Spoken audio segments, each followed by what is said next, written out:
Oh boy, good start. It's Wellness Wednesdays. Yeah. Okay, so today we're talking about healthy versus unhealthy disagreements.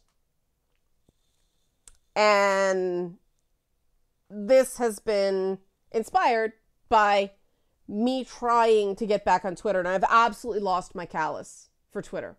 Because Twitter is so pointless in the way people fight. You may have noticed that I enjoy a good conflict. Good conflict. Productive conflict. I despise useless conflicts. I don't like having my time wasted. And this Wednesday, we're going to talk about the difference. Help support this channel. Become a monthly patron. Patreon.com/LeannaK. Or buy a one-time Leanna Care session for someone who can use it but can't afford it. Coffee.com/LeannaK. And conflict aversion is something that comes up a lot in the one-on-one sessions. And it is tough, right? It is tough to be conflict averse. I was conflict averse, coming up in a lot of different abusive environments. I felt the need to predict the adults around me so that, catastrophe didn't happen. And when people are raised in that way, you're not shown examples of healthy conflict. And therefore, how do you do it if you haven't seen examples of it? Human beings tend to learn via example. Most people cannot do essentially what I did. I am not kidding. This was my path. I started doing this when I was about, 17, 18 years old. Certainly, I was in university at 18.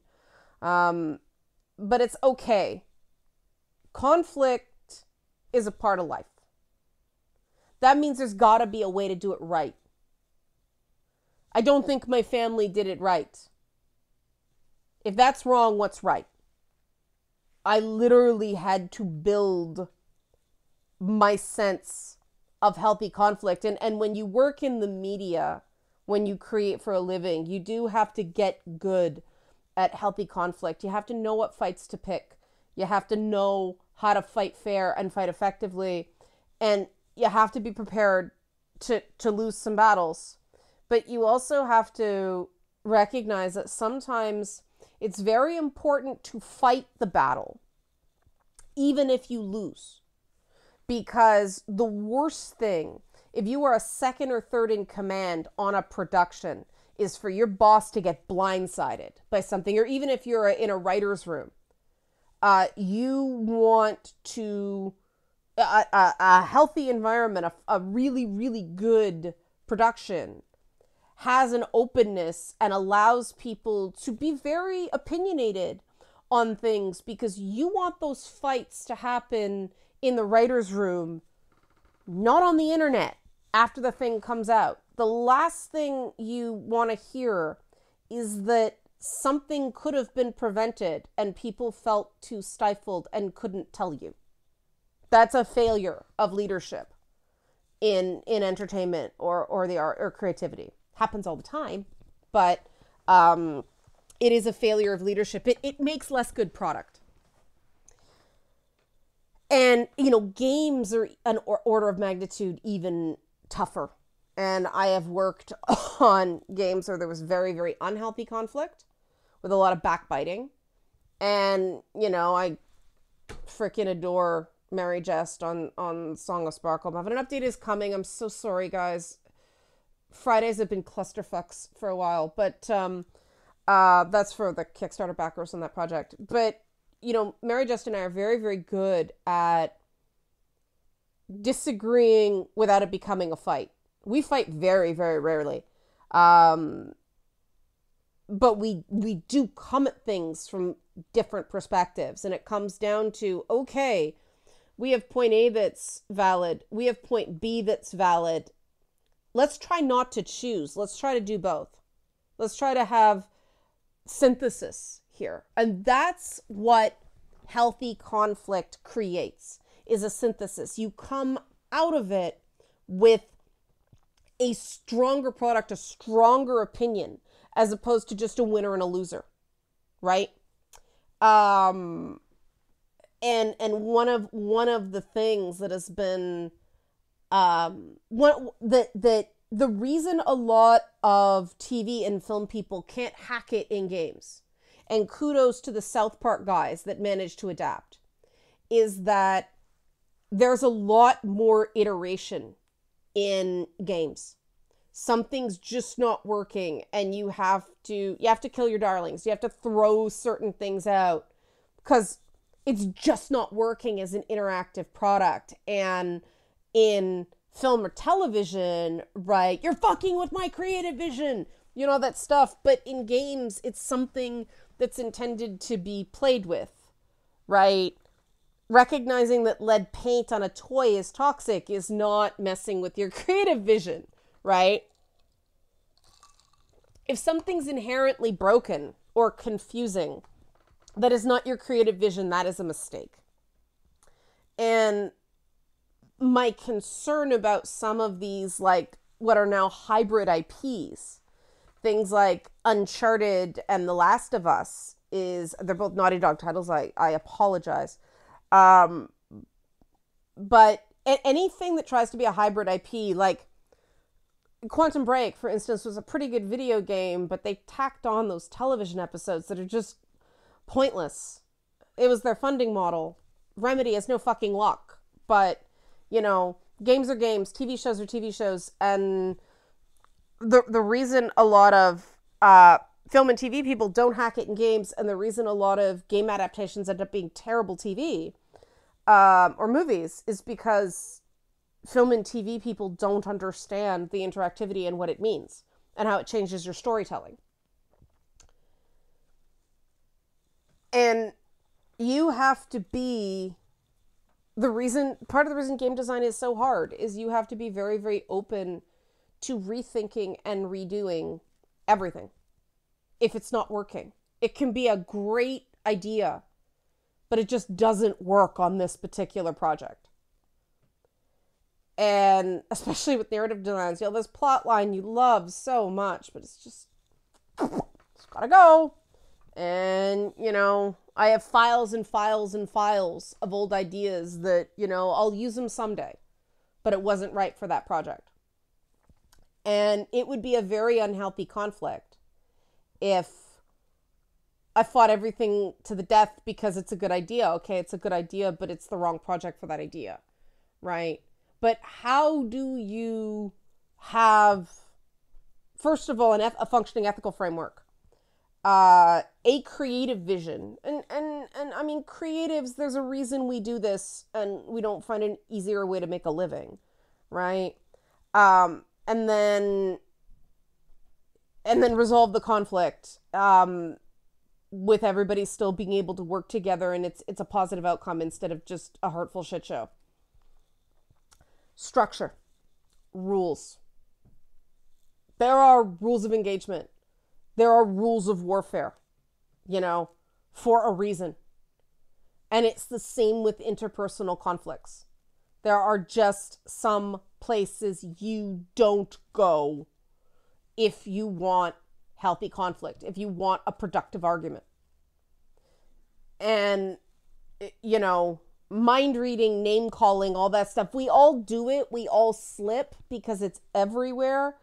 It's less important to have a perfect record of never doing it, and more important to catch yourself when you do it. If somebody points it out to you, accept it, own it. It's better if you catch yourself as opposed to waiting for someone else to do it. Apologize first, sincerely. I have no problem apologizing when I slip up that way. Sometimes I have a unique manner of speaking. This is part of the reason I got so interested in gender in the first place, is the construction of my speech is more masculine than feminine. And so certain things I say are much more of a gut punch than I intend. It's based on my influences. It's based on who I learned from. And it was really, really difficult to recognize that I was trained to talk like a guy, and that's a problem. It shouldn't matter, but it does. And so I have had to learn that certain things, and I am just a rather precise speaker, and you may notice I'm pretty surgical and very defined, and so to somebody who's more of an emotional communicator and words are just boxes of feeling as opposed to things that mean something, my method of communicating can sting. It can be a real gut punch.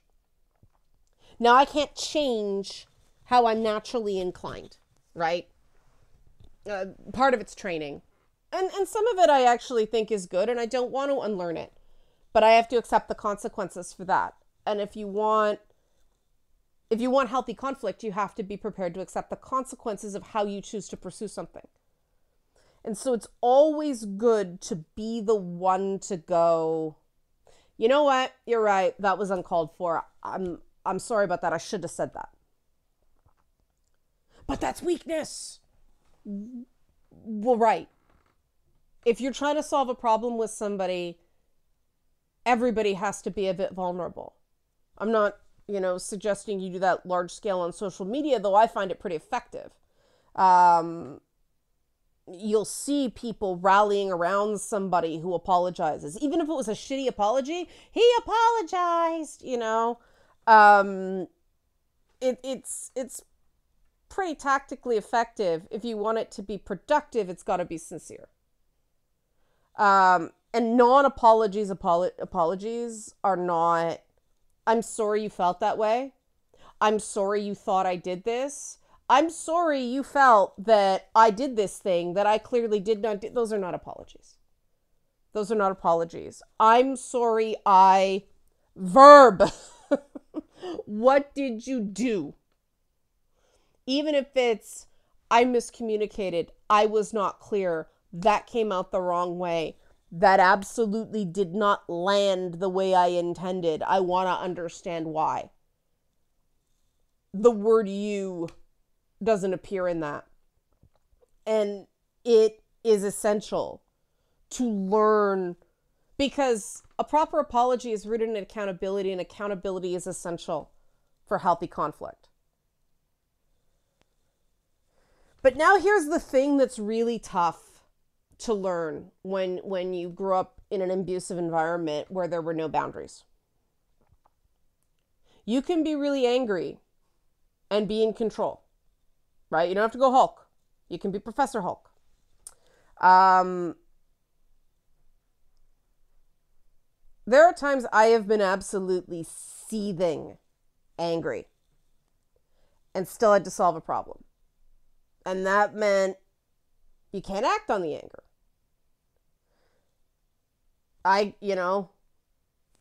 If you're in a supportive group, you can say, I'm really pissed off right now. Give me a minute. You might not be angry at anybody. You're just angry at the situation.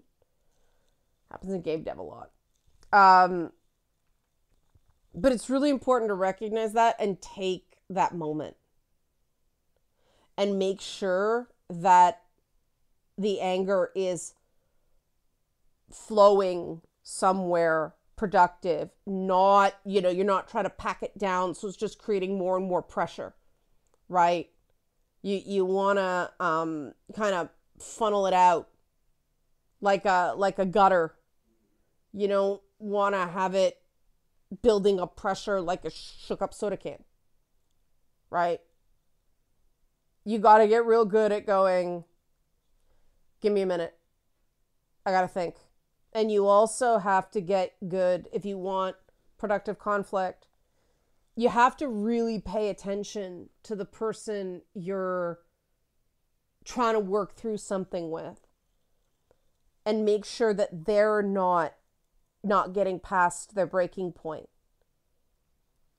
Especially if it's somebody who is either very introverted or somebody who may not be great at naming their feelings. And this isn't oh, you're putting all the responsibility. No, no, no. You're trying to solve a problem here. That's the important thing. Are you trying to win or are you trying to solve a problem? If you're trying to win, it will be a brutal, nasty argument that won't solve anything. If you're trying to solve a problem, you might get somewhere. And if you're trying to solve a problem, really being aware of what's going on with the person you're having a disagreement with is important. And that's part of that is what makes social media so difficult, but I have had instances with people where I could look them in the eye and they were just so out of touch with their own emotions that they didn't know when they were over their limit. They didn't know when they were not in control. And so when any given party is not doing the work this way, it's not going to be productive. This is something that's essential, that all sides in a conflict own their shit this way and work with each other, or because it's cooperative. It's cooperative conflict. And you can't control other people, so all you can do is really, really, really get good at your own skills. Ask a lot of questions. Focus on why somebody's coming at something instead of what they're saying, right? Because if you understand the ask, if you understand the need, if you understand why someone is taking a position they're taking, you can go, all right, the core of this is this. We can't do that, but is there another way of satisfying this need? That's how you get synthesis solutions. That's how you actually solve problems instead of just having the same fight again and again and again and again and again.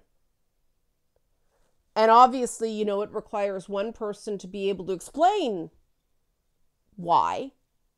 And in a professional setting, if you can't explain why, you have to be prepared that this has got to move forward, right? If you can't explain why,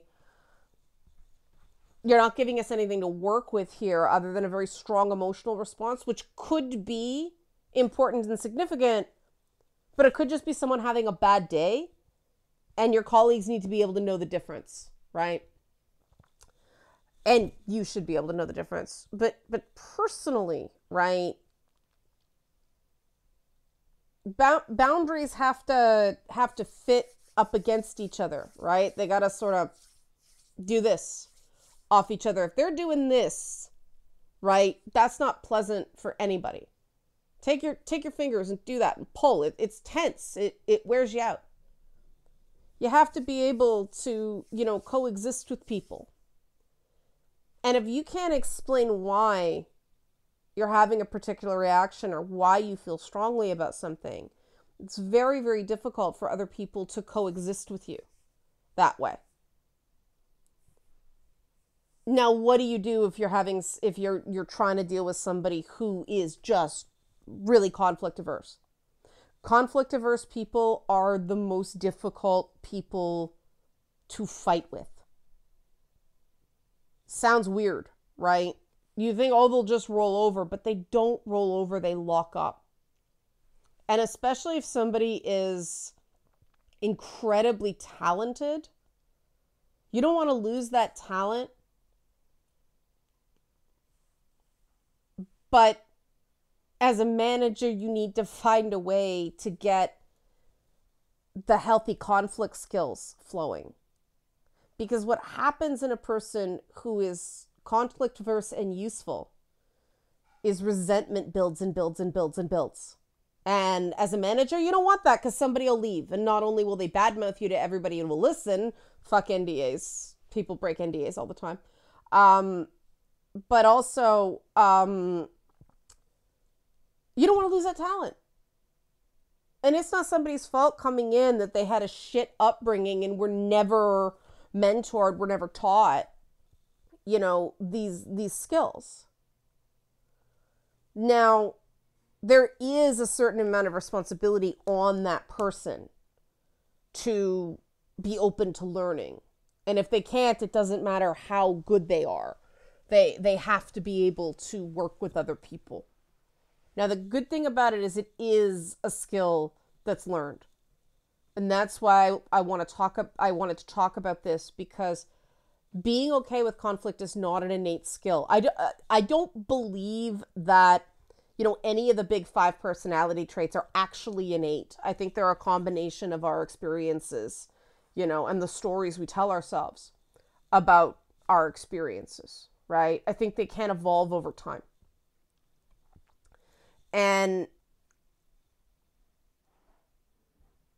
healthy conflict, where everybody's in it together, even if you're temporarily pissed off with each other, if you've got each other's backs, even when you fight, that actually strengthens bonds between people. It doesn't tear them apart. And the first time you have that experience with somebody, that you came out of a conflict feeling like they cared about you, that's something you replicate. That's something you want to do again. Because it may not have been a fun ride, but the ending was awesome, right?